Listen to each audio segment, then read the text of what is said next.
Well, and how do you do, friends of the Inner Sanctum? This is Raymond, your host of the Squeaking Door. Come right in. What are you staring at? Oh, him. Oh, he won't hurt you. He's been dead for years. He came here with our first program. Said nothing could scare him. I've been using him for a doorstop ever since. Have to get a new one, though. His bones are showing through.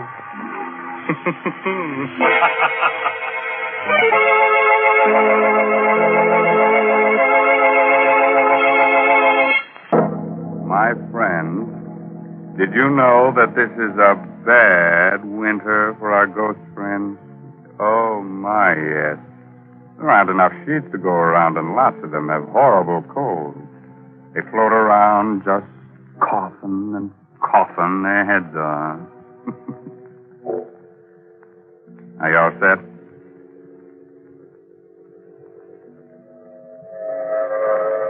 The Coast of Maine Express is already an hour out of Boston. It's noon of a windy November day as the New England landscape flashes past. On the train, the crowds of servicemen, doting mothers, babies, salesmen, and a man who was this day acquitted of murder because the police couldn't find the body. Richard Fenner sits alone, the suspicion of a smile tugging at thin lips that whisper what his eyes follow on the paper he reads. Body of Ole Sventorg, color chemist of Satan's Point, Maine, still unfound. Sventorg was known to be developing a paint formula making it possible for colorblind people to see reds and greens as normal people see them. It is believed that the chemist had the final notes for his successful formula on his person. Richard Fenner, youthful assistant, on whom Sventorg tested his pigments, admitted he may have killed Sventorg in a fit of temporary insanity induced by the experiments. He was found in a dazed condition with blood on his hands on the day of the chemist's death. Hello, friend. Anybody sitting here? No? Good. Have a peanut? No, thank you. Best food in the world, peanuts. Always eat them. Name's Botts, friend. Jasper Botts. Travel for Goodman's Sex Store. Don't feel like talking, huh? Got some thinking to do? Well, that's all right. I'll just read a while. Idiot. I've done my thinking. So many things to think about. So much for Anna and me to remember. It had been hard to convince Anna at first. Easy enough for me to say, we have to get rid of Ole.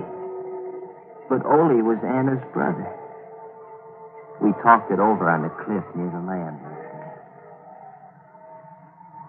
We have to, Anna. We have to go through with it. Oh, Richard, there must be some other way. The way things are now, everything's hopeless. You know that. With the paint formula cleared, we can be married. Richard, I love you so much. I'd do anything for us. But this is... Murder? Huh. You needn't look at it that way, darling. So far as you're concerned, Ole will just disappear. But suppose something goes wrong. Suppose you're convicted. Not a chance. You can't convict a man for murder until you find the body. And they'll never find Ole. We must, Anna. We must. Very well, Richard. When? When will you... The moment Ole finishes the formula. It's almost ready now. I'll have to do it that instant to make my alibi hold. Today, tomorrow, soon, anyhow. Everything else is ready. I love you above everything else in the world, Richard. I love you enough for even... Have a peanut, friend? No?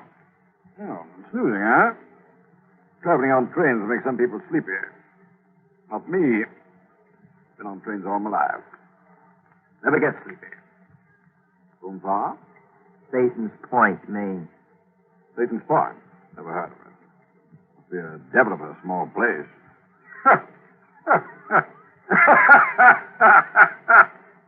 nice, Sandy. Satan's Point. Devil of a small place. Good, huh? Have a peanut?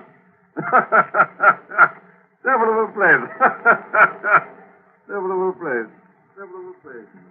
Devil of a place it was that day. We went over every detail again and again until our story was perfect. A lot depended on the story we constructed. A lot depended on telling it well. I told it well.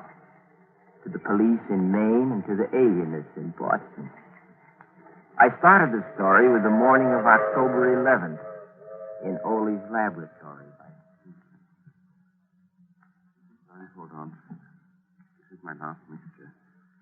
It will be ready in a few minutes, and I want your eyes to be well rested. Think you've got it this time, Ole? No, there's no longer any doubt. When these pigments are mixed, I will paint a square board. It will look like a dirty green to my eyes. And to mine? To yours, and those of millions of others who are colorblind. Red. Red that you have only imagined till now. Red of the rose, red of a sunset, red of fire, red of blood. I put the blindfold on. I could sense Ole's tenseness. He'd worked 15 years to make this moment arrive. This is from all I can see. A miracle is about to take place. But I confess to one great fear. What's that, Ole? I'm not afraid the formula is wrong. I'm afraid for you. For me? Yes. I have to warn you, Richard. I don't know. No one knows what mental reaction takes place when a person who has never seen color before suddenly does. You mean that I could be affected? You could be. You see, red excites even normal people. It vibrates in the brain. With you... Let's have a look, Ole. Now, Richard, when you take the blindfold off, look straight ahead of you. The board is right before your eyes. Look, Richard. And when you do, start talking right away. I want your immediate reaction. Okay, here goes. Look. See, Richard. Look, it's red. Look. Hey, talk, Richard, talk. Something I couldn't. It's hard enough to recall the little that I do. I was staring straight ahead of me at a square board. Nothing happened for a brief instant. And then I caught my breath sharply. My eyes dried. They burned. I closed them, but the patch of exquisite color seared my brain. A single hot, flashing stab of pain pierced my hip. And then I felt a surging power, a physical power grip me. And Ole's voice reached me, jabbed at me. My whole being seemed to focus on his voice. I had to choke it off. I vividly recall reaching for him across something and finding his throat. And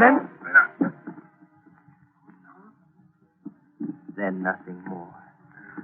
Nothing but the breaking of glass and a sensation of violent action. Motion and action that lasted long after the voice stopped.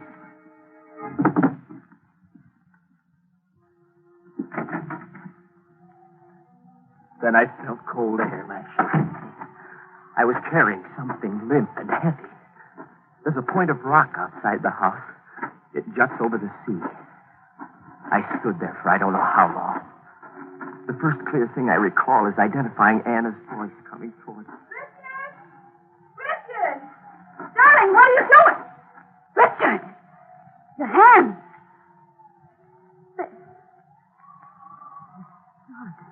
Something died in me. I sank to the ground, moaning. Anna, I'm afraid. I'm afraid.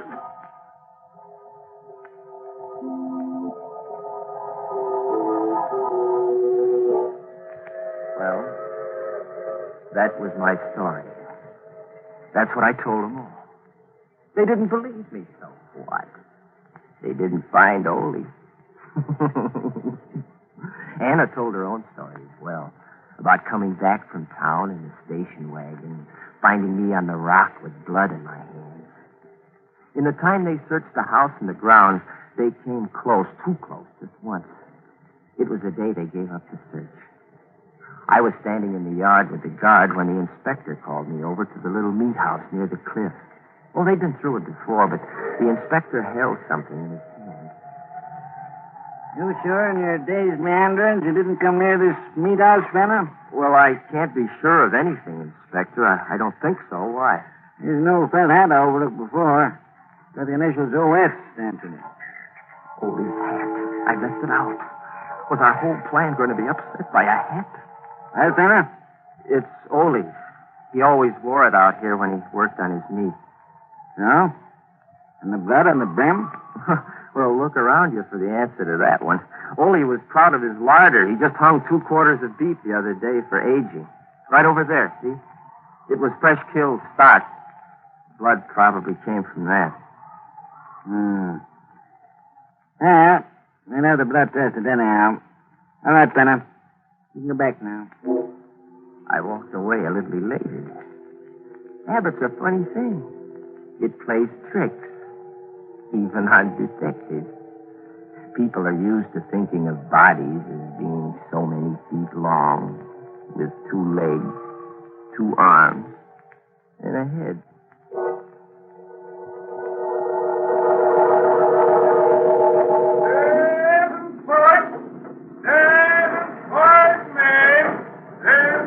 Well, friend, this is your stuff, I guess. Yes, this is it. I'm sorry I was such a poor traveling companion. Oh, that's all right. Feel that way myself sometimes. Have some peanuts? No, thanks. So long. Anna! Oh, darling. Darling. Oh, I'm so glad to see you. Everything went just as you said it would, didn't it? And now you're free. Free, but not safe yet, baby. Don't talk here. Let's get in the station wagon first.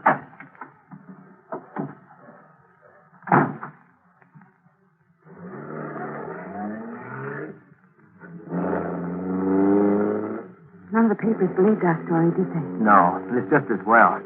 Makes tonight's work easier. But there are so many things I don't understand. Isn't there some other way we could... No. And it's just as well you don't know everything, Anna.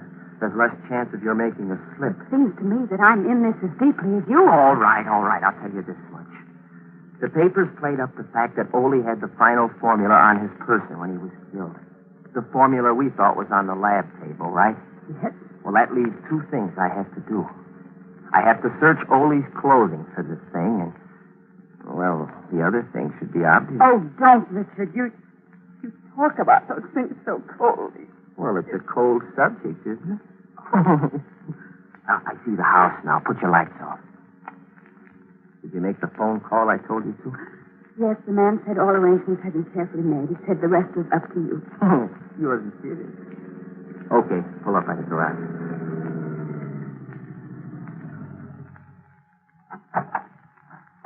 Don't look around you as we walk into the house. Oh, I'm not as calm as I thought I'd be. You've got nothing to be afraid of, darling. Unless you believe in spirits. Richard, let's do what has to be done and go. Did you have that extra key made for the meat house? Yes. Yes, here it is. Good. Now, do just as I tell you. My life depends on it. You'll stand at the kitchen door with the lights off, and you won't take your eyes off the meat house for 1 second. That's right. The meat house door will be open so you can see me working.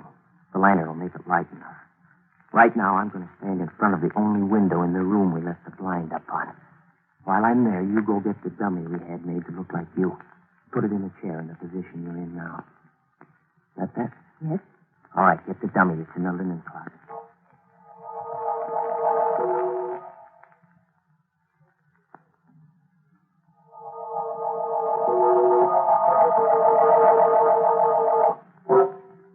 Are you sure it's arranged naturally? It looks a lot more natural and comfortable than I am. Good. Now crawl below the window level into the kitchen. Set? All set. Here's the revolver. Now stay in the shadows while I light the lantern and leave. And then stand in the door as I told you to. And remember to watch the meat house. Scared? Yes, but I'll do my part. Don't worry. Just be careful and hurry. Well, this gruesome business will be over soon, baby, and it's worth it. What are a few days of this compared to what's in store for us? I know. But hurry.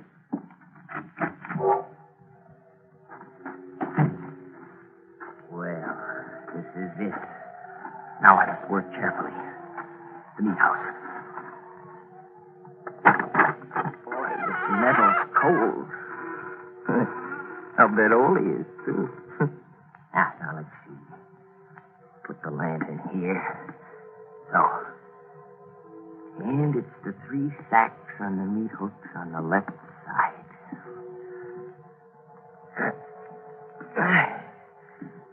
Heavy. Seem heavier than when I put them up. I'll start on this one. My knife. Yeah, close it here. Now let's see. It'd be the inside coat pocket. Yes, here it is. Here's the... You. Hello, friend. Have a peanut? You were on... That's right. I was on the train. I got on because you did. And I got off because you did. Small world, huh? Yes, isn't it? Let's see. Didn't you say your name was Jasper Botts? Yeah. Good memory you've got. I see you finally remembered where you hid poor Sventog's remains. What do you want, Botts? See? I can crack peanuts with one hand. Good, huh? Just telling you in case you think it might spoil my aim. For your little partner in crime sitting comfortably back in the house, waiting for you to finish your business here. What do you want, Botts? You and the formula, my friend. I followed your case very carefully. When I first read about you in the papers, I said to myself, now there's a very clever young operator. He's fibbing when he says he threw Sventog's body into the sea. So? So. Wouldn't take a chance on its turning up on some shore. That would convict you. No body. No murder, eh, fella? You're right, Botts. Then when I read that Sventog's formula was on him when you murdered him, I knew you'd have to get it from the body before, destroying the corpus delicti. Simple? Hmm? All right, Botts. Put the cuffs on and let's go. Oh, gosh. I see you don't understand. I'm not a detective. And you're not going anywhere. Anymore. All I want is the formula. Oh? That's how it is. Mm-hmm. That's how it is. Why? Why what? Why am I going to kill you? Because that's life insurance for him. My business. Why do I want the formula? Well, I tried to buy it from Sventog about a month ago. We knew we had it just about finished, but he turned me down. So you read about the murder, figured out that I was after it, and now you want to take it away from me. It's pretty low, Botts. Yeah. Well, you see, I can get a much better price for it than you can. Some friends of mine think it would be a valuable asset in counter-camouflage, making targets in this country. Clever, hmm? Don't move a muscle, Mr. Botts. You? That little round thing in your neck is the muzzle of a .38. Just open your fingers very slowly and drop the gun. That's it. Now stand still. All right, Richard. Good girl. Now I'm taking over, Botts. Nice Luger your friends gave you. Mm-hmm. It is a nice gun. I hope you won't hang me on those hooks, Anna. Oh, no. No, I've got other plans for you. Annie, you feel all right? Yes, I'm all right. Just that thing on the floor. Yeah, I know. Well, don't look, darling. We're going back to the house now. And look, Botts, no brakes, please. You'd make a heavy corpse to drag from here.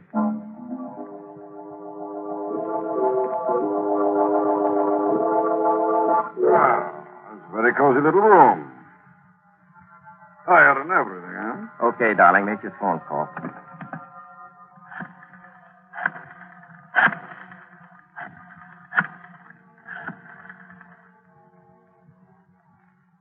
Hello? Hello, Mr. Walsh? Yes, we've been watching. You've got him? Yes, you can tell your men to close in on the house now. That was Mr. Walsh of the FBI, friend. Smooth piece of work all the way through, Richard. Yes, sir. My first and last case, Walsh. Well, we don't usually call on outsiders for help, you know, but this was such a natural. The boss is apparently the man who's been dodging us so successfully. He's one of the Nazis' best men over here. Slippery fellow. Yeah. When you and Mr. Sventor came to us a month ago about the suspiciously high offer you'd had for the formula, it sounded like our man. He's got lots of dough to play with. But why the elaborate story of murder and intrigue? Well, making Richard here out to be a murderer took away the suspicion of a trap. We knew Richard would be released, no matter how phony the story he gave, because the police wouldn't find Mr. Sventork's body, of course. We knew the man we wanted would follow Richard here as soon as Richard was freed to get the formula. But we didn't have the slightest idea of what he looked like or who he was. Now, you know. Well, I admit that was clever. My friends will be disappointed. And the son of a gun sat next to me on the train for 8 hours. A dull trip, wasn't it? But what about the meat house angle? The sacks. That's beef. Just good prime beef. In sacks, it looks a little like... I planted Ole's clothes there. Oh, Richard, stop. I've had enough. By the way, where is Mr. Sventork? Oh, my gosh, he came up here from the hotel this afternoon. I'm so used to thinking of him as dead that I forgot all about him. He's probably lost in the... Anna, you all right? Yes, I'm all right, Richard. Sure. Just shook me up, but I... Richard, the laboratory! All right, you still have Bart, Mr. Walsh. Hold on to him. I'll take a look in the lab. Go ahead, Tanner. Ole, where are you? Ole! Ole. Here, Richard. I'm all right. It's just my leg. Light a match so we can see. Yeah, sure. Hurry, Richard. I want to see what's wrong. Light a match. I'm holding a lit match, Ole. Oh. I see. Your eyes, Ole. Richard, He's all right, Anna. I'm bringing him out now. He's all right, yes. But never again to see the red of a rose. The red of fire. The red of a sunset. The red of blood. Ole's formula brought color to millions. Now, he's blind.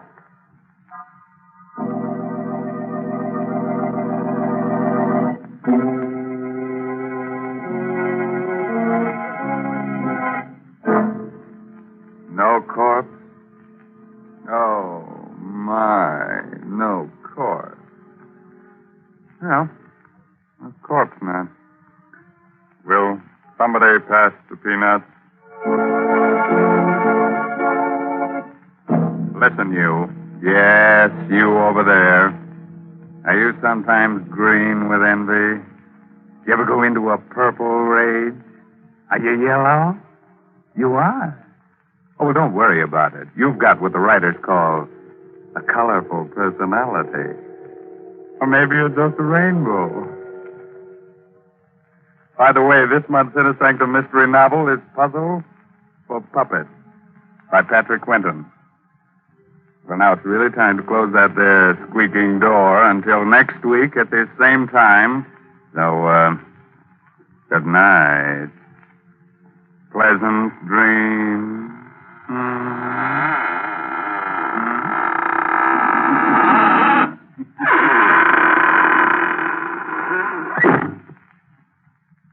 And so for now, we brush off Raymond, a friendly host of Inner Sanctum, a charming ghoul, responsible for tonight's bedtime story. Yes, let's shake that Inner Sanctum dust from our heels and point them in the direction of the green room and a quick listen at the door. Yes, our players are there, rehearsing the next performance in a mystery playhouse. Follow me, please. Come. Come. Come.